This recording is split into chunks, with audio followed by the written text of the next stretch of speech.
This is Eye on Hong Kong with Key. And this is Harminder, and we'll be discussing the top news for the week involving Hong Kong and China.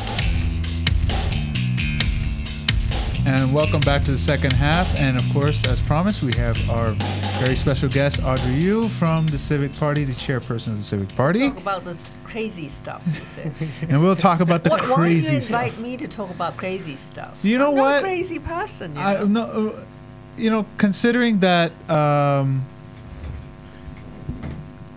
as eccentric as I am, I think I'm the crazy one. We need somebody that's more rational. I've been the crazy one. No, I'm the crazy one. And we're discussing who's crazy. All right. So speaking of crazy, we have top Beijing officials coming out of the woodwork all week with their reinterpretation of history, of the basic law, of joint declaration. So I guess we'll start with this. What did you think when we were told that we need a re-enlightenment of our understanding of the one country, two systems policy? Actually, I wasn't surprised when I heard that. Really? Really? Yeah, I was kind of expecting it because if you look back, I mean, there was the attempt, first of all, at national education. First of all, introduce it in the secondary schools and for our young kids, and then we also this year earlier on in early June we had the white paper. Right. That in fact was already a rewriting of the basic law. And the whole scene was basically set for a reinterpretation of the whole concept of one country, two system, with the emphasis on the one country and total control and absolute control and no residual power and all that, and also deleting the reference to high degree of autonomy, and also in the government website, Hong Kong people ruling Hong Kong is now changed to Hong Kong people administering Hong Kong. So I mean it's all in line with that, and of course the decision of the MPCSC on the 31st of August, and which was basically far more extreme than any conservative group in Hong Kong have advocated.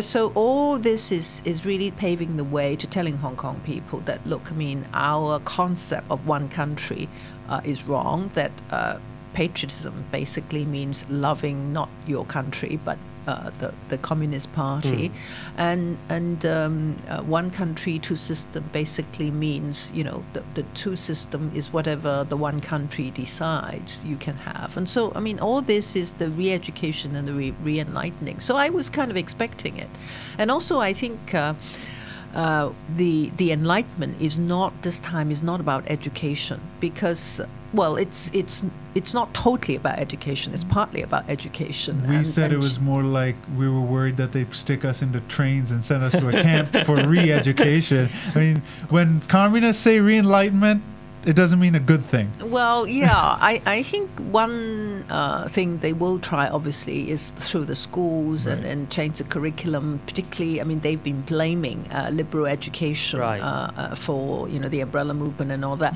But I think the other line they're going to take on this re-education line is really the punishment line. They're really going to punish those that they think are to make an example, basically, of people.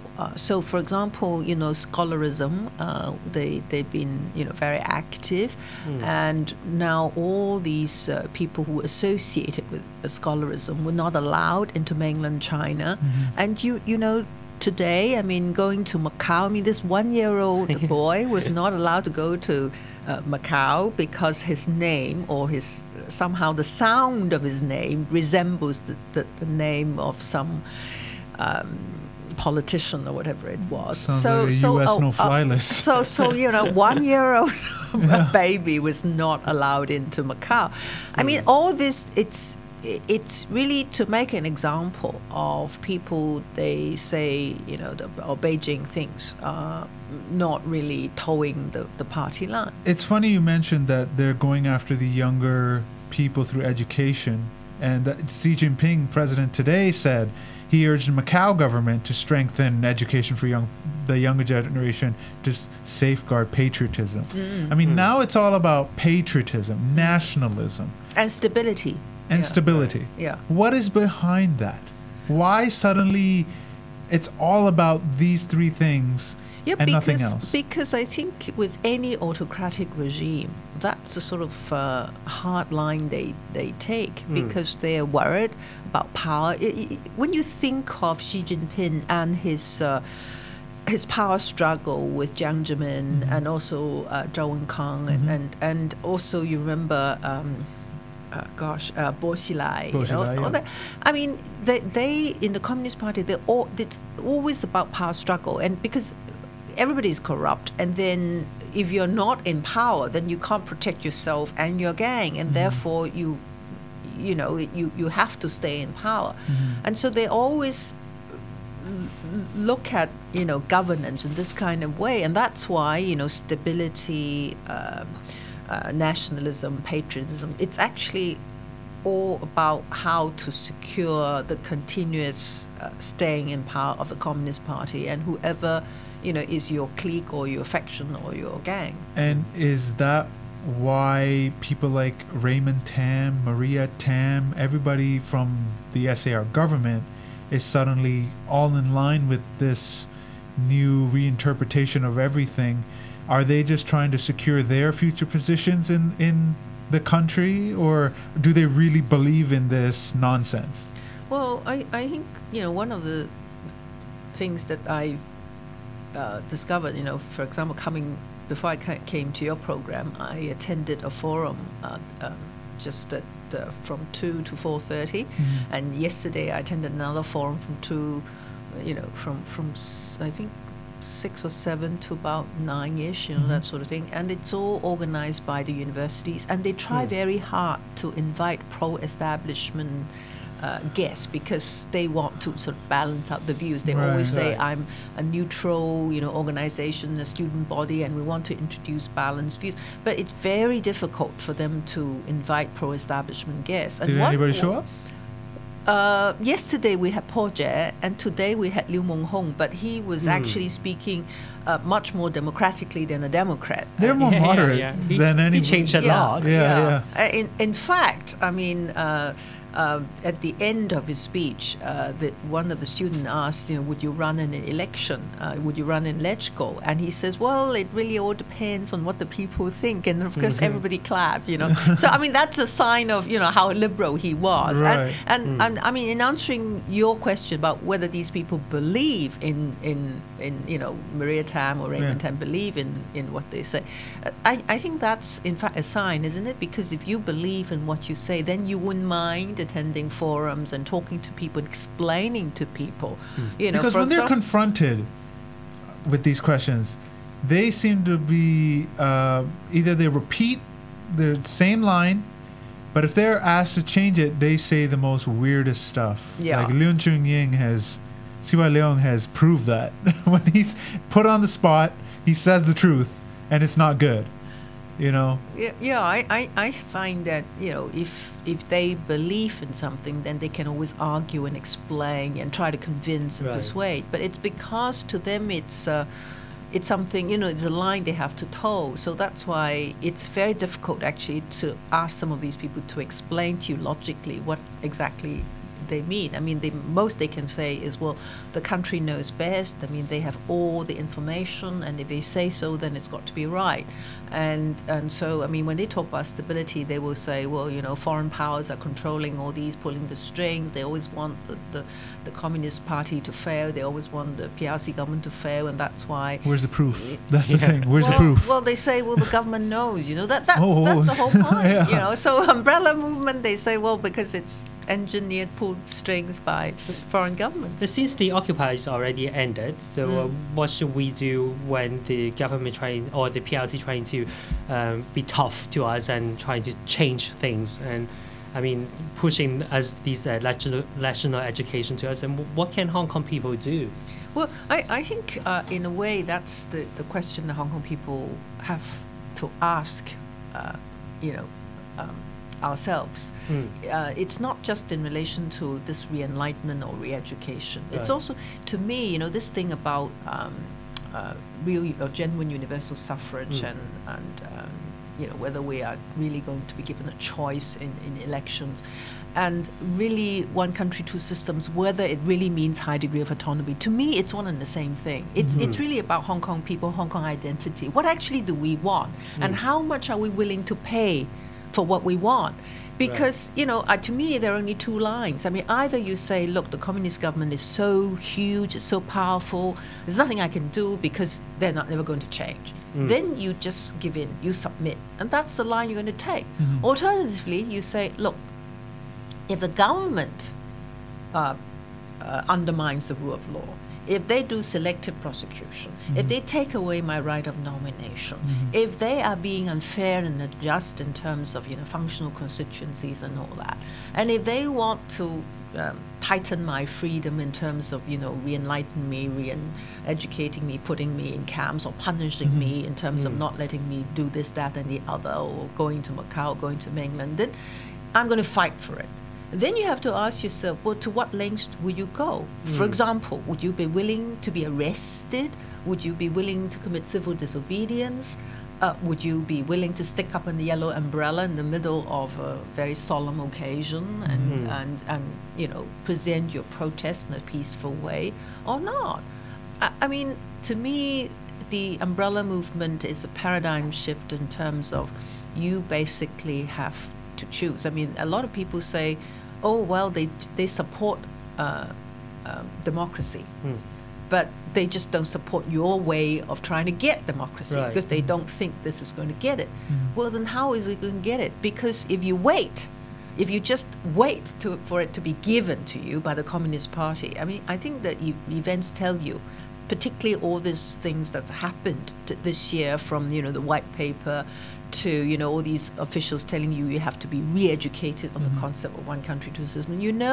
That it's not going to be given to you. It's not because you are going to be good, then they will give it to you like a candy. Power is very addictive.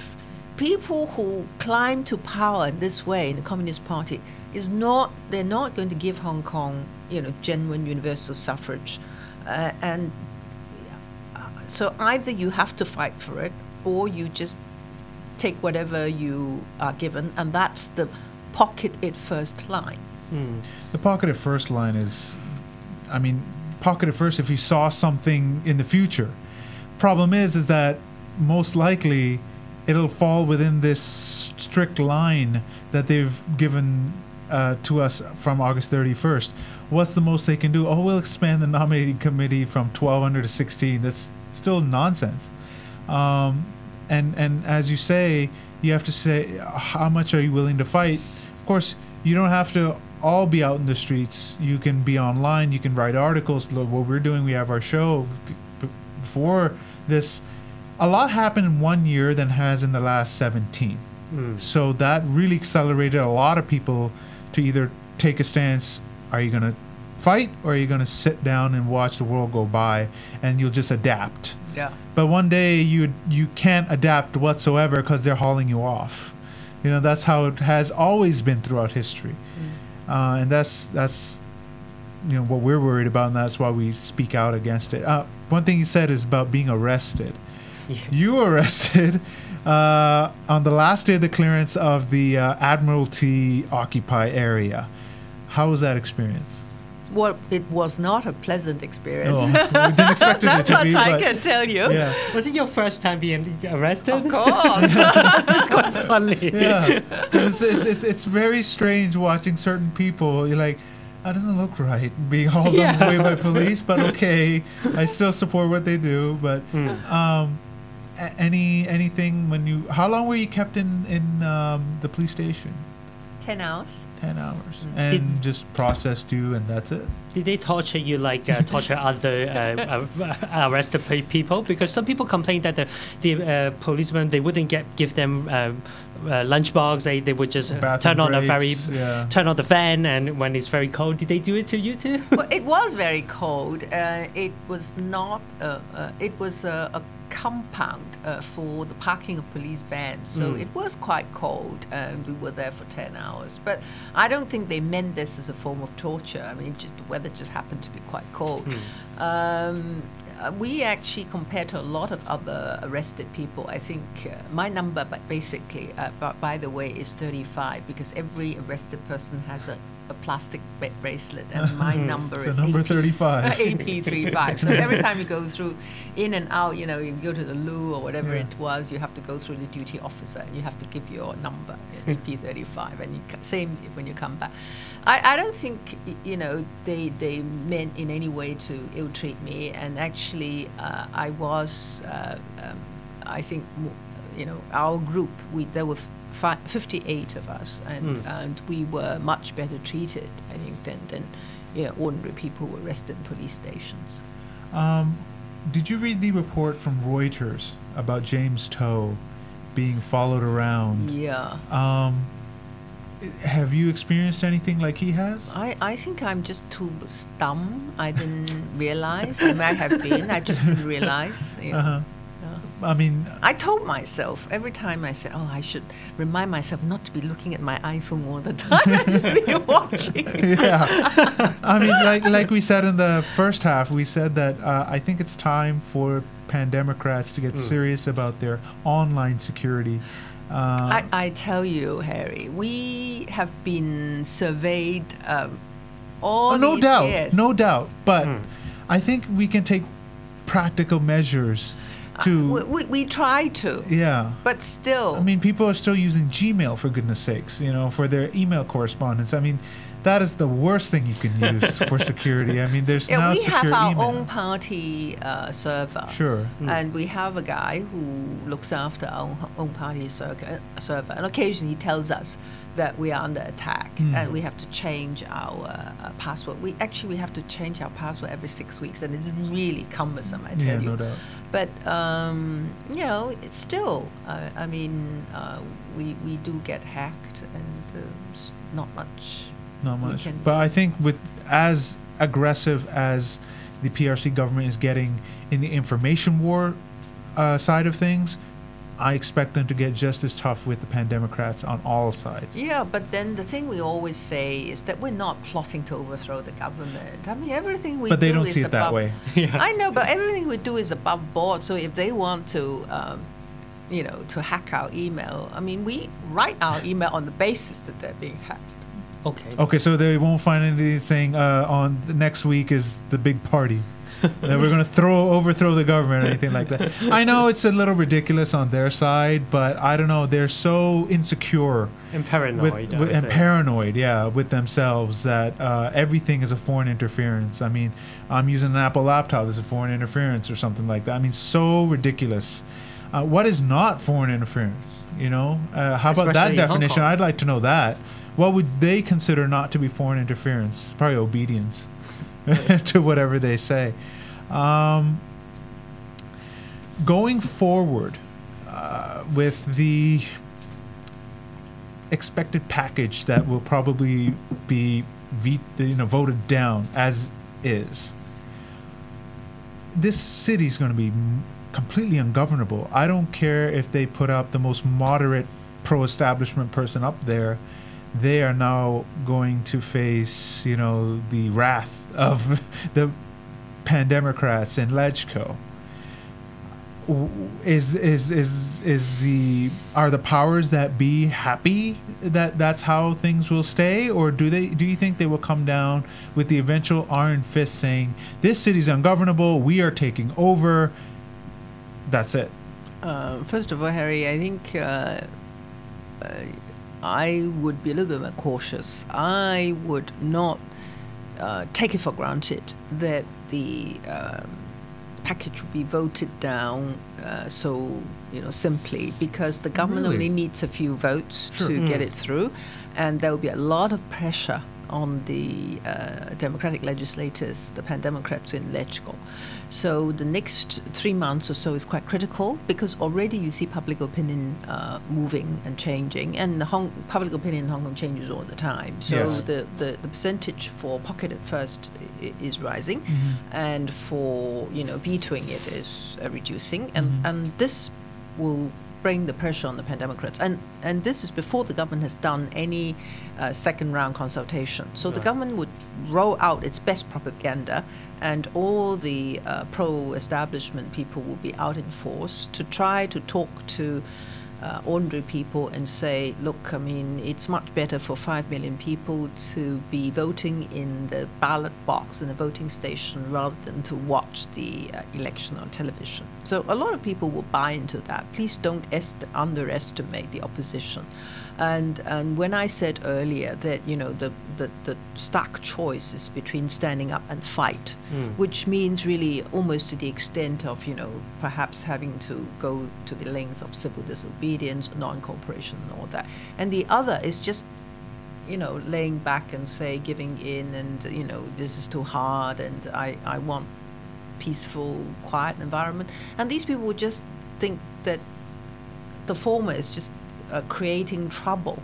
You know, instead of saying, thank you very much for fighting for democracy and for fighting for my rights too, they will say, look, why are you upsetting the government? Because the more you upset the government, the more iron-fisted the government will become, and therefore it's all your fault. You know, they actually blame the Pan Democrats. So you say that come 2016, the Pan Democrats will be re-elected and will give the government hell.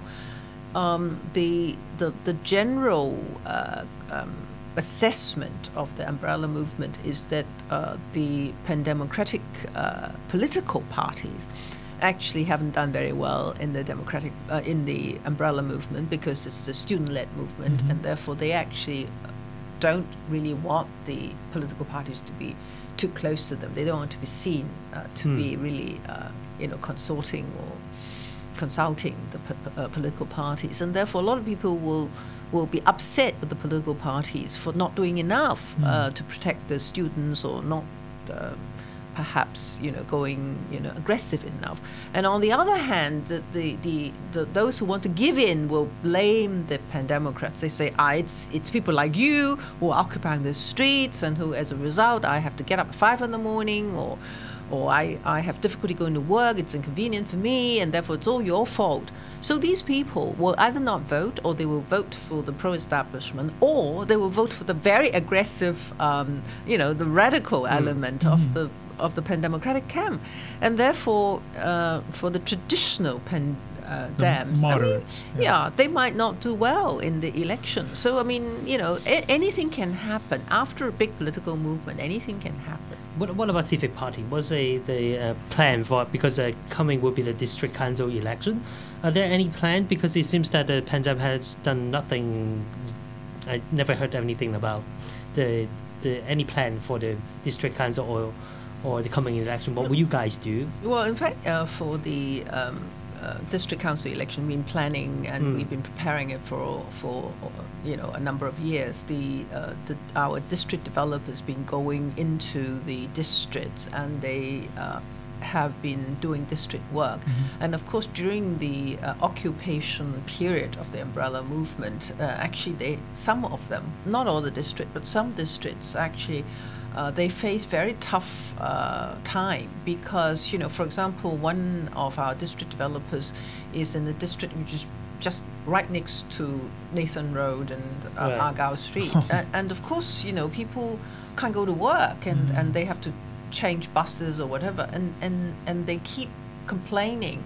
And the other thing is that when you go to have your dim sum and go to restaurants, there will be people who deliberately sit there to say, oh, you know, these barristers, they're always talking about the law, but then they're breaking the law and all that. So they're always sort of trying to plant these concepts every day, and it's very difficult sometimes for these district developers. I mean, they're very hardworking. They try to serve, you know, the elderlies and all those who need help in the district, but they come across this kind of problems, and it's of course it will have an effect on the coming district council election.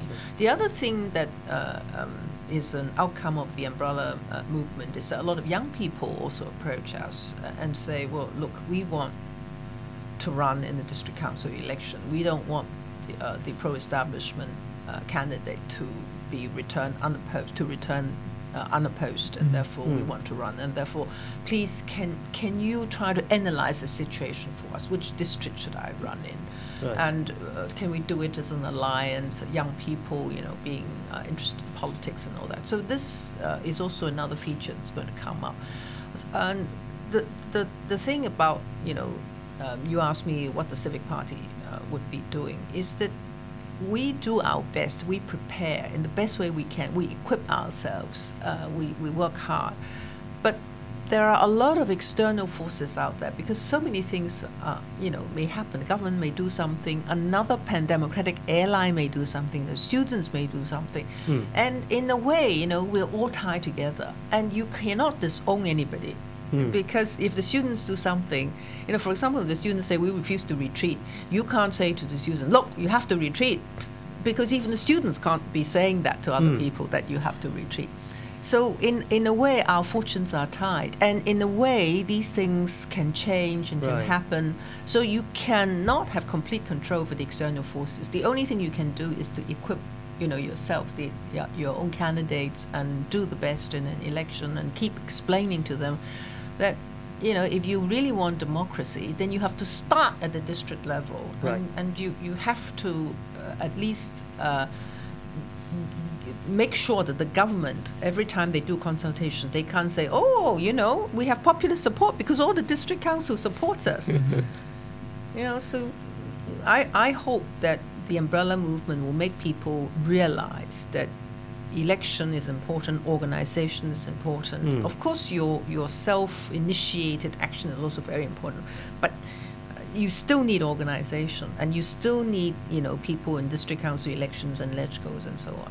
Final question.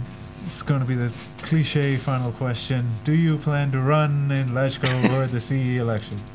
Well, I look around the world, and politicians are actually very, very young. And I look around Hong Kong, and I am actually very, very pleased that you see a lot of smart young people coming up.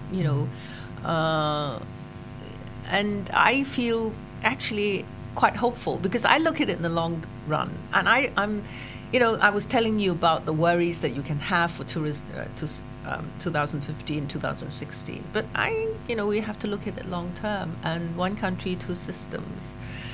Well, it's up to Hong Kong. All right. Well, thank you, Audrey Eu, for Thank being you. on the show. And you can follow her at Audrey Eu on Facebook. You're quite active on there. So definitely add her and follow her there. And on our final segment of the show, we give out our Shame on You award. Our weekly Shame on You award. And we came up with this the moment stuff came out of his mouth. And it's... Oh. I forgot. Too many this week, honestly. I know, but we picked one, so we might as well stick with it. And it'll be Raymond Tam. Raymond Tam. The Constitutional Affairs Because... Minister. Because he's an idiot. You have to allow me to pick one too. Yes, okay. You know what? Who would you like to pick? I was very, very upset this week about a certain matter in LegCo, and that was to discuss the paternity leave. Oh, right. And the government put up this bill that says not more than 3 days of paternity leave, and the Bills Committee want to amend and change it to 7 days. From 3. And the government said if if you amend it to 7 days, I will withdraw the bill, and that's Matthew Cheung. And then Tommy Cheung, the Liberal Party legislator, gave this really terrible speech and said if you are an employee and you want paternity leave, you have to give 2 days advance notice. I find this really, really, really mean. So employees are supposed to somehow time their wife's birth. Baby stay in the tummy. Baby stay Please in the don't tummy come 2 more out. days. This is the day I've managed for you. I mean, see, that's the thing about LegCo. I call it a 3-ring circus, and I'm not joking. The stuff coming out of a lot of legislators these days makes me laugh, not admire. Them. And it's mostly from the pro-establishment because it's statements like that you go, a normal, sane person would go, are you insane? I am actually very, very angry because I think, with paternity leave, look, it's something that an employee will not have more than once or twice in his entire career. Right. Yeah. And it's not something you can go on false pretenses, right? Yeah, I mean, yeah. you can pretend to be sick, but you can't pretend to be a father. Okay? I mean, Pics of your kids, where are they? Yeah. I mean, as an employer, how can you be so mean? And Yeah. as a government, how can you be so mean? I mean, that's, if I can be allowed to give the same on You know what? award. We'll give it to You know, Matthew Cheung and Yeah. Tommy Yeah. Cheung. Okay, we'll give it to them because Yeah, Raymond Tam too. well, you know what? Three Stooges can have Yeah. this award. So please, you have just received the Shame. Shame on you. award, and please enjoy that. Speaking of people in LegCo that are making ridiculous statements, there's a reason we made our award based on Christopher Chung. Very creative. Very creative, and he has a flair for the language, that's for sure, in LegCo. And again, thank you for watching our show. You can find us on Mimi Hong Kong's YouTube page. You can also find us on Facebook, ION Hong Kong Podcast, and Twitter, ION Hong Kong Podcast. You can again find Audrey Eu on Facebook. Just type in Audrey Eu, and she should be the only person there. Anybody else might be an imposter. No. But thank you so much for Thank coming. you. Oh, thank you. Thank you for And having me. we'll see you next week. Goodbye. Right. Bye.